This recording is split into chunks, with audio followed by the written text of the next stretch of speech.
തെറ്റ് ഞാൻ അടിച്ചു കൊടുക്കും. സുഖിക്കാന്ന് പറഞ്ഞാ പിന്നെ സുഖാവണം അല്ലേ?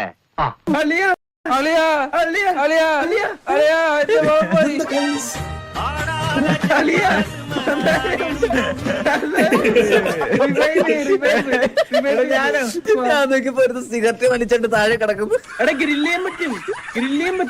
അളിയ സാധനങ്ങള് വണ്ടിയിൽ വെക്കാൻ പറ്റും കേട്ടോ. വണ്ടി എടുക്കല്ലേ, വണ്ടിയിൽ സാധനം വെക്കണ്ടേ? റിവേഴ്സ് എടുക്കണ എങ്ങനെയാ വണ്ടി? ലൈസൻസ് വേണം. Bloody pool. ഇതെങ്ങനെയാ വണ്ടിക്ക് റിവേഴ്സ് ഇല്ല അളിയാ. ഈ വാൻ പുറമോട്ട് പോവില്ല. അളിയ ബാക്കിന്ന് വലിക്ക് റിവേഴ്സ് ഇല്ല. ഇതിന് റിവേഴ്സ് ഗിയർ ഇല്ല. ഞാൻ കമ്പനി പറഞ്ഞ് പ്രത്യേകം ഉണ്ടായിച്ച. ഹലോ, കേക്കാമോ? നിനക്ക് മാത്രമേ ഉള്ളൂ. ആര് കേക്കാനാ? ഒരു വാക്കിട്ടൊക്കെ വെച്ചിട്ട് അത് ശരിയല്ലേ. മണ്ടൻ കേക്കാവോ എന്നിട്ട് ഹലോ സംസാരിക്കുന്നേ? നീയൊക്കെ എന്തോ കാണിക്കുന്നേ അകത്ത്? അയ്യോ, നമ്മുടെ പേര് രഷീദ്. മോനൊന്നും പറയാൻ നിൽക്കുന്നു വേണ്ട, അല്ലാതെ നമുക്ക് പെരുത്തിട്ട് പോയി.